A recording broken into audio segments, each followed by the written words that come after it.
It is a distinct honor for the Associated Student Speakers Program to have as our guest today Mr. Drew Pearson. Mr. Pearson's popular syndicated column is read in over 600 major newspapers throughout the nation. He has criticized and fought government officials, members of Congress, and important business leaders whenever he has thought that they were not acting in the public interest. Following Mr. Pearson's presentation, you are invited to attend an informal coffee hour next door in the men's lounge. This will begin at approximately 1 o'clock. At this time, it gives me great pleasure to be able to present to you Mr. Drew Pearson.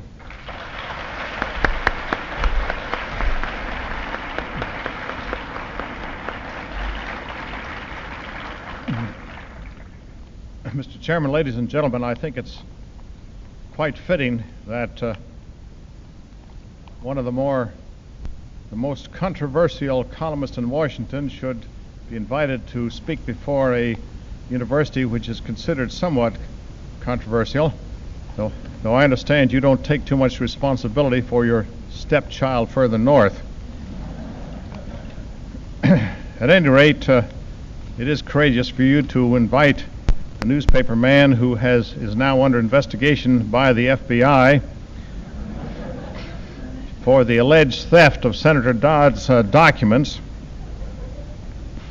And I might say in passing, because several people have asked me about this, that the Attorney General and the FBI have been questioning my assistant and me about Senator Dodd.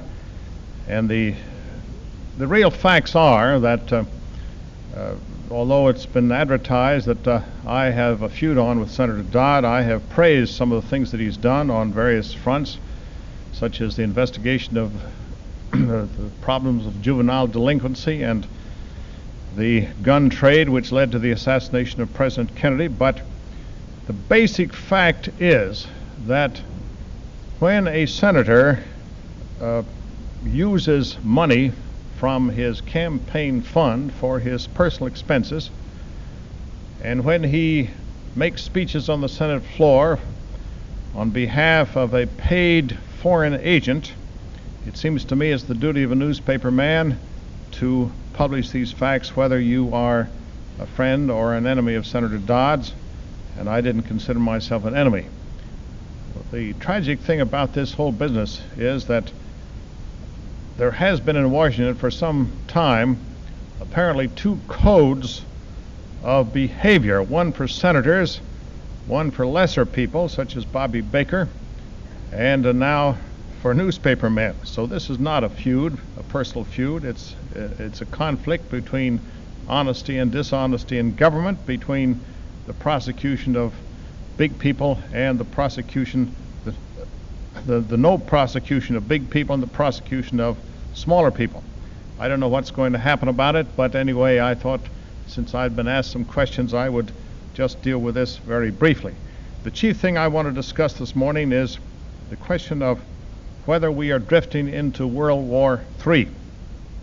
We are now engaged in what started out to be a very small war in one corner of Asia. It could very easily escalate into war with China, and in that case, world war.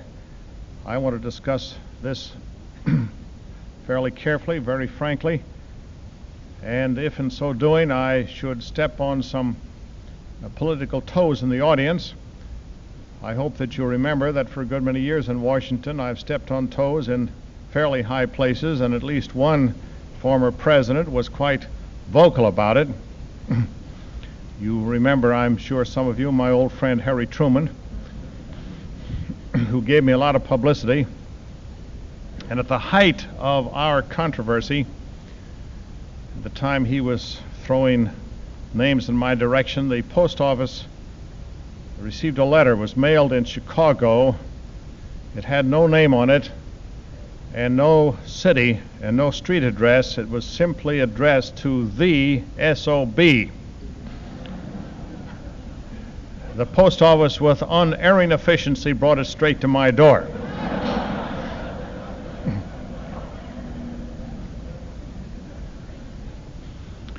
I'd like to begin the discussion of the problem of where we're drifting in regard to war by going behind the scenes a little bit with President Johnson. In my opinion, President Johnson, with his long experience of about a quarter of a century in the House of Representatives and the Senate, was extremely well qualified to handle the domestic problems of the United States, and I think he has done a superb job in regard to most of the domestic problems. But in his experience on Capitol Hill, he dealt very little with foreign affairs. In the House of Representatives, he was a member of the Naval Affairs Committee. In the Senate, he was a member of the Armed Services Committee. He was chairman of the Space Committee, chairman of the Preparedness Committee. He was on the Armed Services Appropriations Committee. All his contacts were with generals and admirals and military men, and he had almost no contacts with the civilian leaders of foreign policy. And this explains, in my opinion, some of the mistakes that I think he has made in regard to the war in Southeast Asia. Now, despite the lack of experience, when he first entered the White House, he started very carefully and constructively to improve our relations with the nation which is the second most powerful in the world, communist Russia. And he began 1 month after he entered the White House.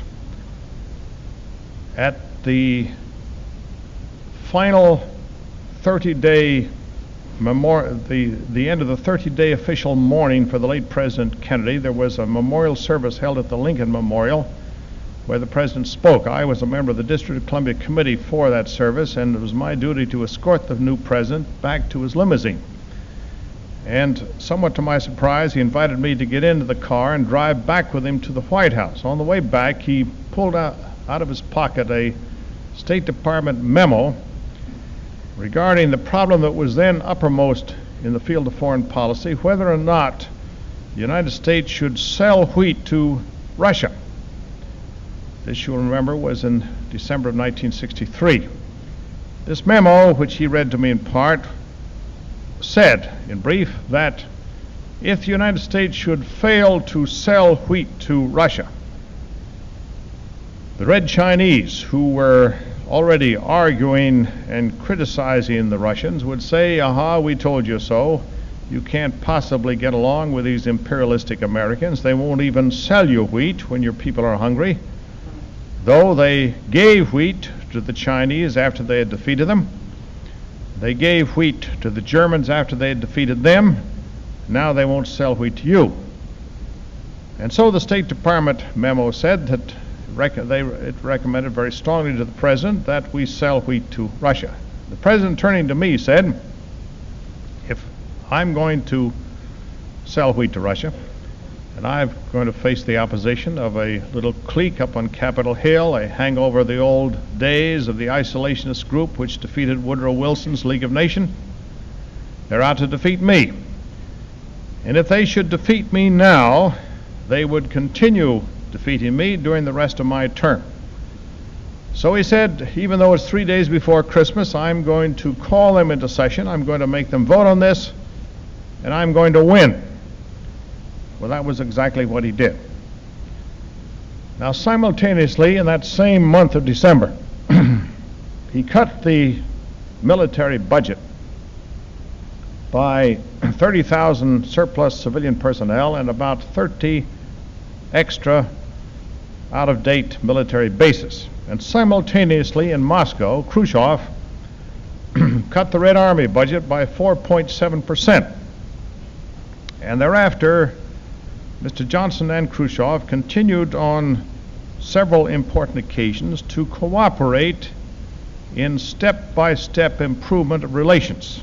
For instance, in April of 1964, the President announced in New York a cutback of our plutonium stockpile of 40%. That same day in Moscow, Mr. Khrushchev, who had been previously advised, announced a cutback of the Russian plutonium stockpile by 40%. And the next year, Mr. Khrushchev and Johnson had gotten together on a further military cutback of the budgets of both countries.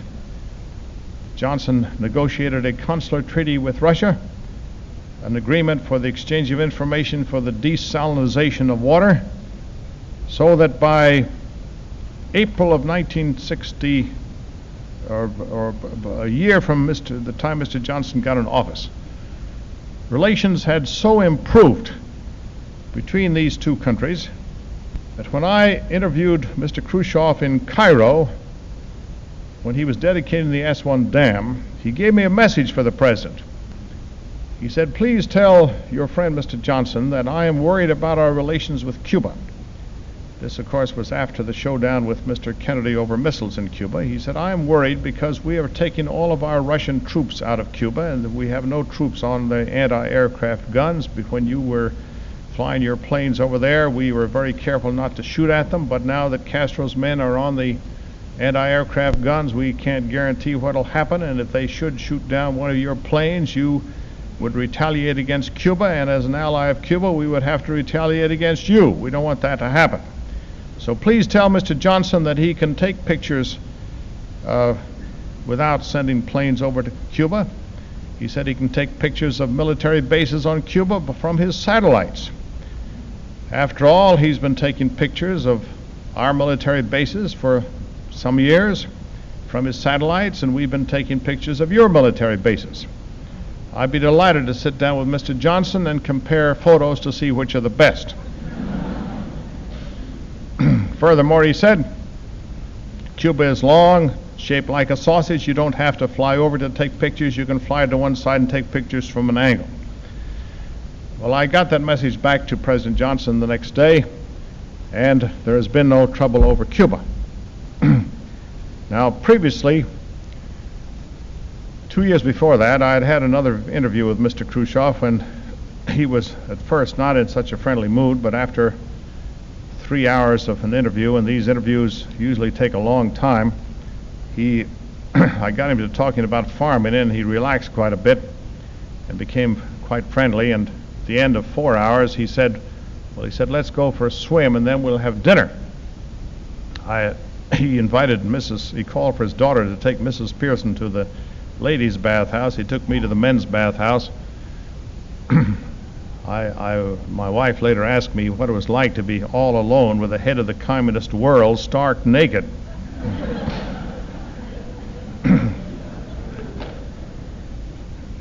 Well, just before we were about to go in the water, this was down by the Black Sea, it's at Khrushchev's summer home.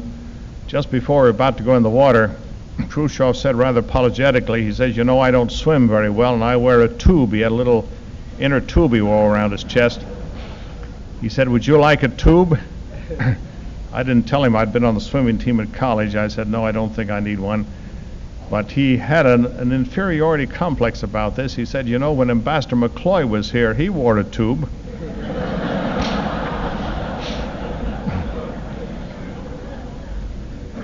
We went in the water. It was quite warm and pleasant, swam around for about 20 minutes. Then he got out on a little swimming dock alongside the water, took off his tube and said, "You know, I can swim without a tube, too." Whereupon he took a little frog dive into the water right next to my wife. She told me afterwards that she wondered what would happen to her if anything happened to him and she'd get blamed for it. She said she tried to remember some life-saving lessons she learned at the girls' camp. But all she could remember was to seize the drowning man by the hair, and Khrushchev had no hair.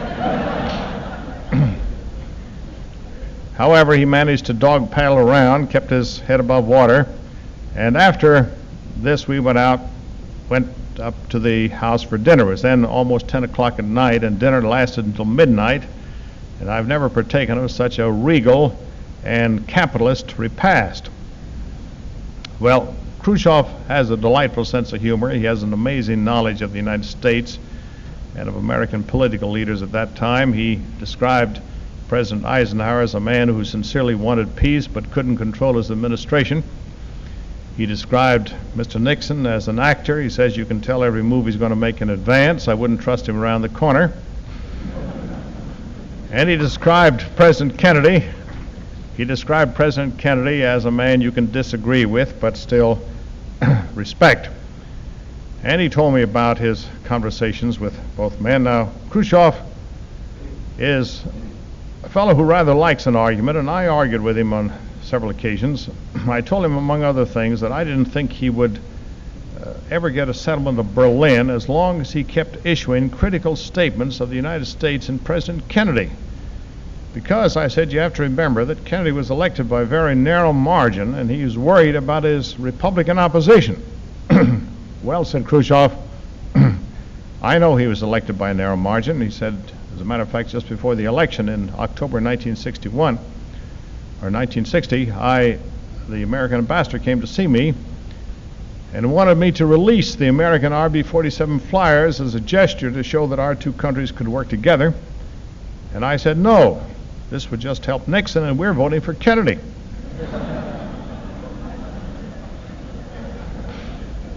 And he said, insomuch as Kennedy was elected by a very narrow margin, we figure that we elected him. Later I told that to President Kennedy. He said, for God's sake, don't publish that.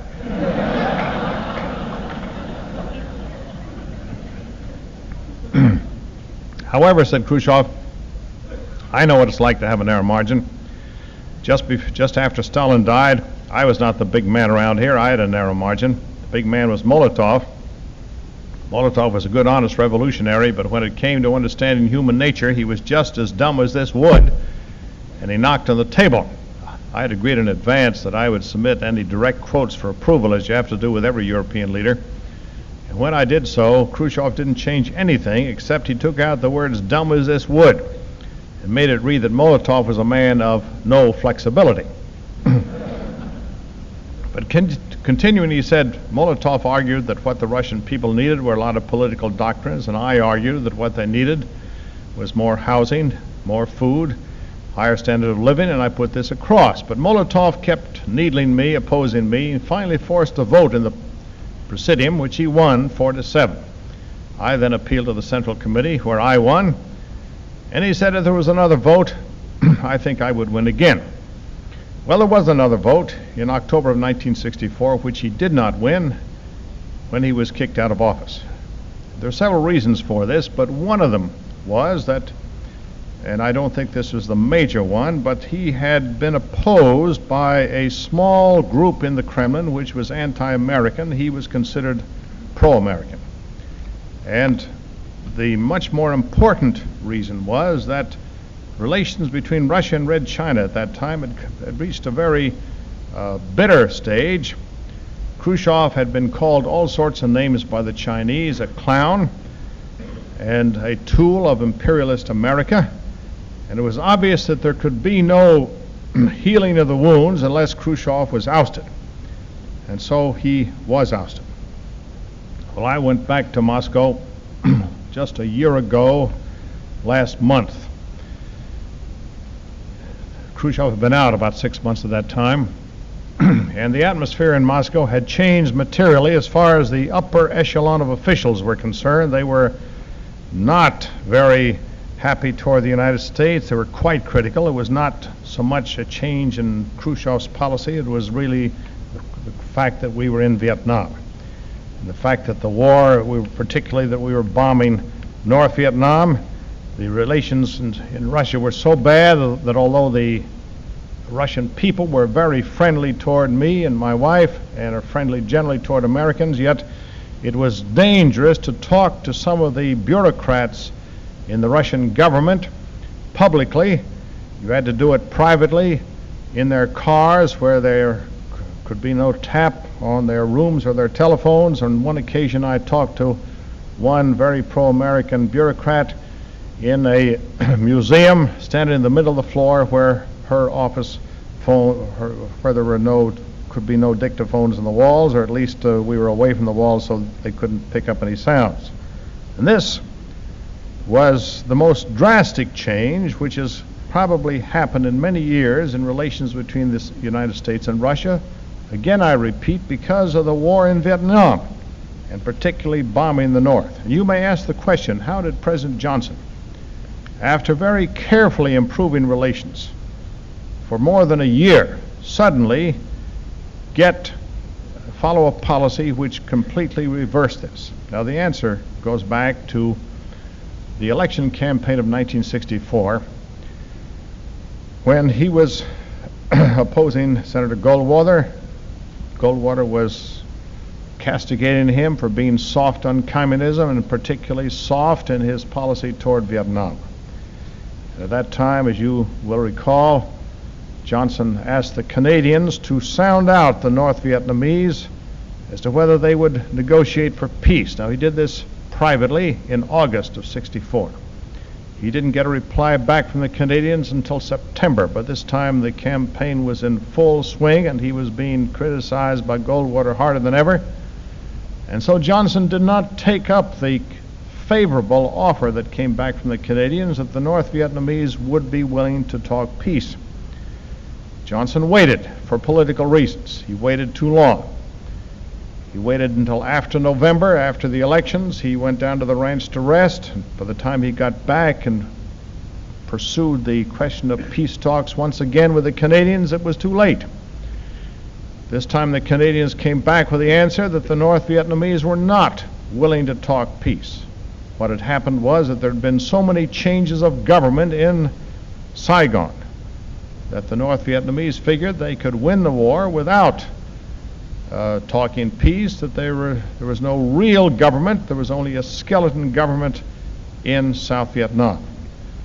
Now, since that time, we have bolstered or tried to bolster the government in South Vietnam, and we've done it rather unsuccessfully, because you cannot, no matter what the country, bolster a government continually when people want to govern themselves. This took us up to the 7th of February, 1965, a little over a year ago, when the President, at a late midnight conference after Pleiku had been bombed by the Viet Cong, took the advice of his military and initiated the policy of bombing North Vietnam. The State Department was there, protested rather ineffectually. The military had won the day. They argued that if we bombed North Vietnam, it would give us a position to negotiate for peace from strength, that the North Vietnamese would then be willing to negotiate. Well, this policy has not worked out. It's been just the opposite, and one thing that Johnson did not know was that at the time he bombed North Vietnam, he did know that Premier Kosygin of Russia was there, but he did not know that Kosygin had talked to the North Vietnamese, specifically urging them to sit down at the conference table with the United States. And Johnson did not know that Kosygin had stopped in Peking on his way to Hanoi and had talked to the Chinese about using their influence to get the North Vietnamese to sit down and talk peace. And it was just when the Prime Minister of Russia was in Hanoi that on the 7th of February, the President initiated that policy which alienated Russia from us more than any other single fact. The Russians then came back and told us privately, you see, you put us in a terrible spot with the Chinese. We've been arguing that we could coexist, and the Chinese say, no, you can't possibly coexist with these Americans. Just as you came to Peking and urged us to sit down and help at the peace conference table, they bomb North Vietnam. And they compared it to a situation in which they might bomb Mexico at a time when the President of the United States had gone on a state visit to Mexico City. Well, that's the dilemma in which President Johnson finds himself today. Ever since that time, he's been wishing he could get out of this, but pride, prestige, various other factors have apparently permitted him to beat a retreat. And so I would like to make some predictions, not merely about this war, but about some of the domestic problems. First of all, I predict that Bobby Kennedy will take on the Johnson machine politically in one of the great struggles one of the greatest struggles for power inside the Democratic Party that's been seen in many years. Already, Bobby Kennedy has started to build up state machines in some parts of the United States, in Tennessee, Florida, Wisconsin, and New York. He has, as you well know, your now somewhat slenderized Jess Unruh as his man in California. But I do not agree that Mr. Hand has been sent out by Mr. Johnson to bolster his chances here. I think that, in fact, I know that Mr. Johnson didn't want Lloyd Hand to come out here and muddy the political waters. This is just what Johnson did not want, because he has a good friend in Pat Brown and he intends to stick by him. And Hand came despite the fact that Brown and Johnson both didn't want Hand to come. But nevertheless, basically, Bobby Kennedy is taking on Mr. Johnson very quietly so far, but I predict that by 1968 it's conceivable that if this war continues, Bobby may challenge the renomination of the president. I don't think he will, but he could. But I also predict that if the war continues, Mr. Johnson will have a difficult time being reelected. Now, on the war front specifically, the president faces two difficult alternatives.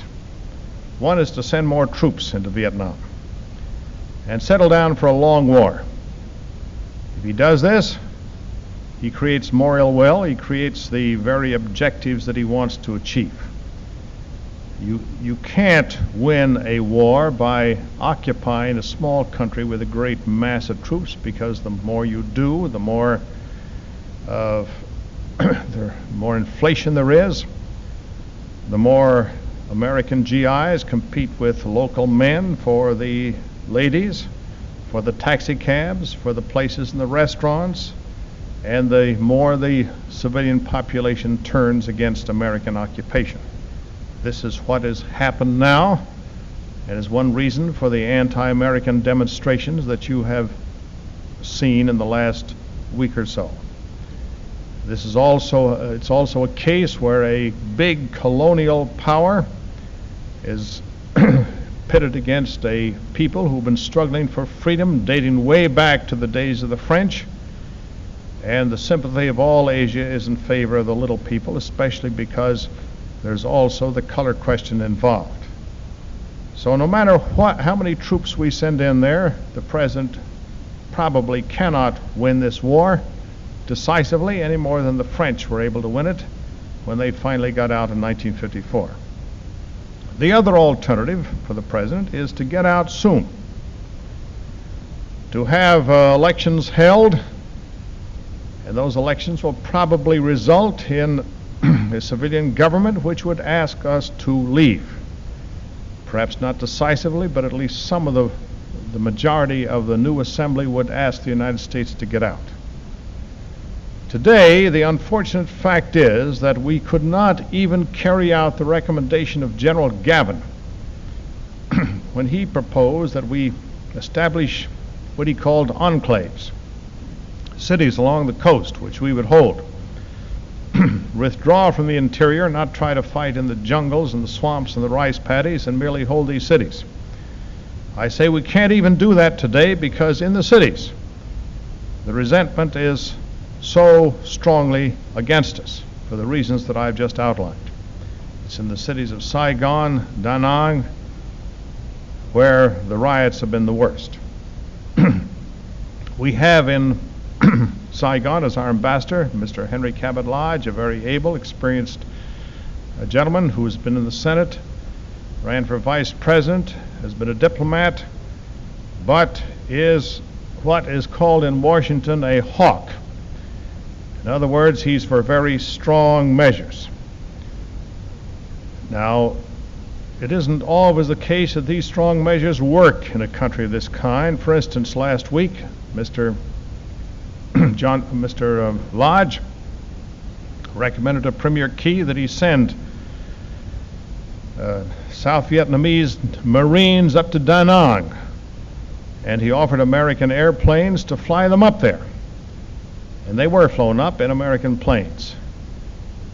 American planes were loaded in one part of a field very quietly, supposedly secretly, with police dogs and policemen around to make sure that nobody saw what was happening, but nevertheless it did leak out that American planes had flown troops up to Da Nang to fight other South Vietnamese. And this reacted rather unfavorably against the United States. There were many American officials who disagreed with Ambassador Lodge and felt that this was the wrong thing to do. Furthermore, Ambassador Lodge urged Premier Key to go further and to fire with his own troops against civilians in the streets of Da Nang. And Key refused to do this. At first he was going to do it, and then he backtracked and said it would create a very unfavorable reaction against him and against the United States. And I think he was wise. He didn't go ahead with it. They used local police firing over the heads of the crowd rather than military troops to fire into the crowd. But all of this is leaked out. Ambassador Lodge has also recommended to the President Johnson, that we be very careful about praising Premier Key now.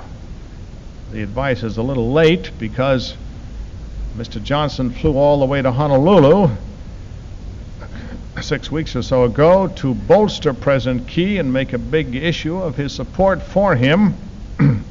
Some people have asked me about managing the news and whether Mr. Johnson wants to manage or tries to manage the news. I said a minute ago when I was interviewed on television outside that I've been in Washington a long time, and in my experience there have been only two presidents who haven't tried to manage the news. One was Harry Truman, who just slugged it out with the newspaper men. The other was Dwight D. Eisenhower, who didn't read the newspapers.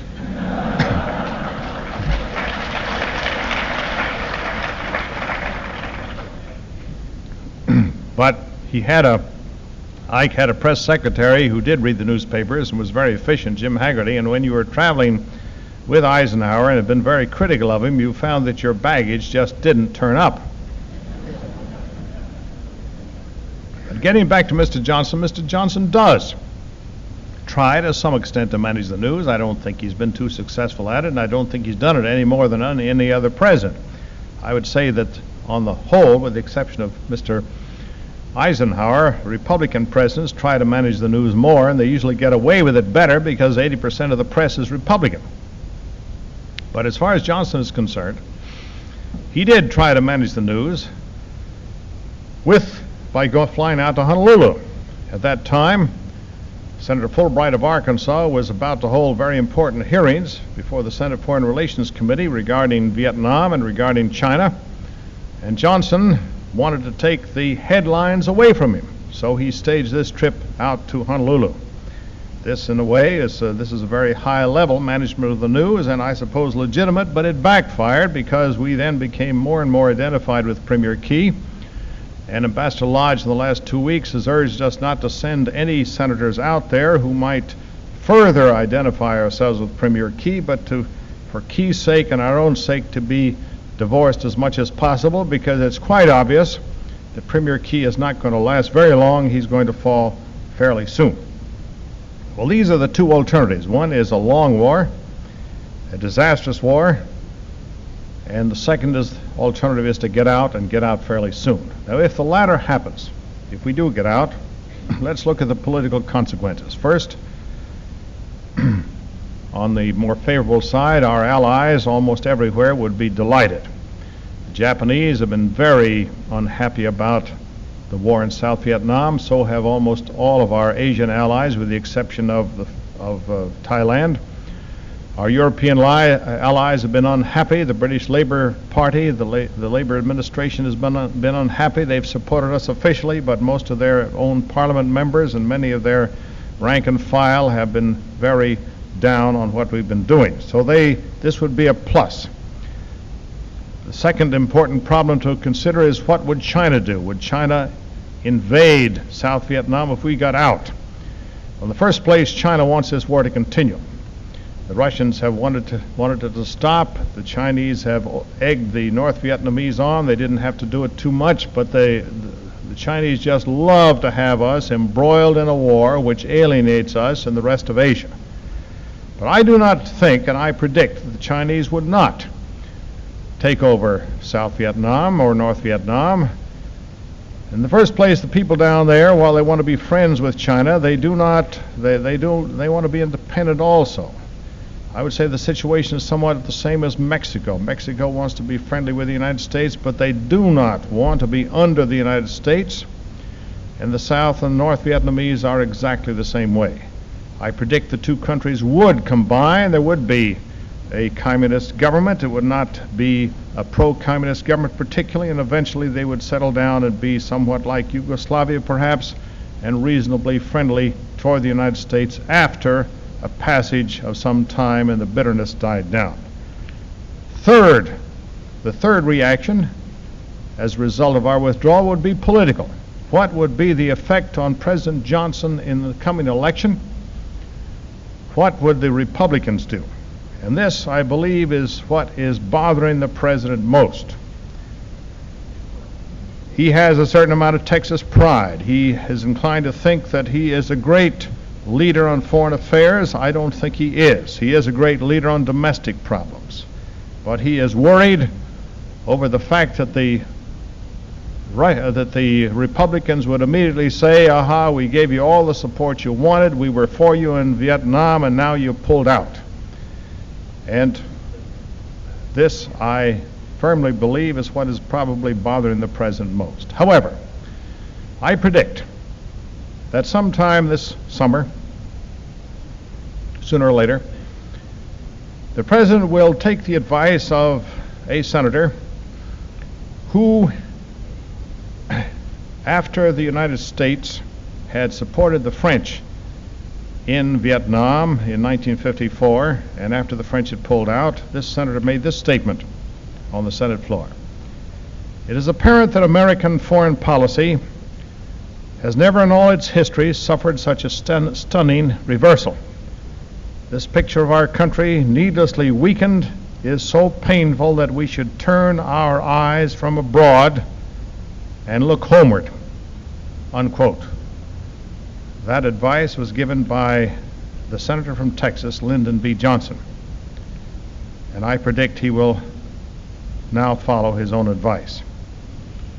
If he doesn't, I predict this war will probably drag on to about 1890 and will endanger us very seriously in war with China.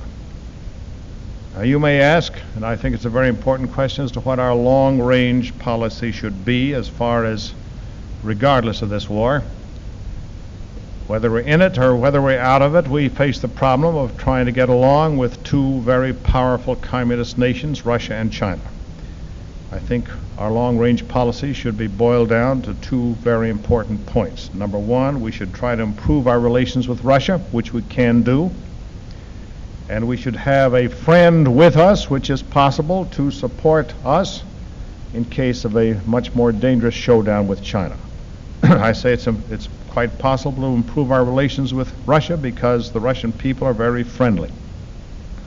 There's a certain amount of ferment, political ferment in Russia today. There's first signs of democracy, not real signs, but they're making some improvements.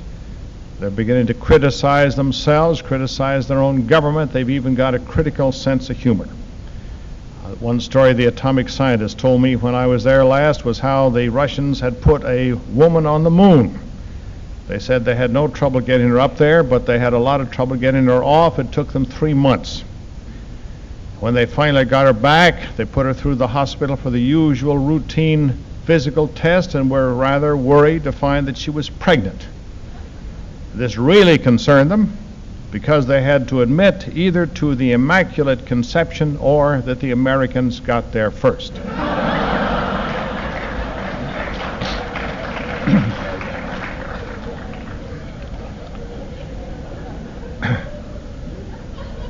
Well, that illustrates some of the things that are going on in Russia. And in conclusion, let me say that we face a lot of problems with China. They're not insurmountable. We face some problems with Russia, too. They are less insurmountable. I predict that we can go forward to a hopeful, healthy period of peace if we can get around this immediate, painful problem of the war in Southeast Asia. Thank you very much.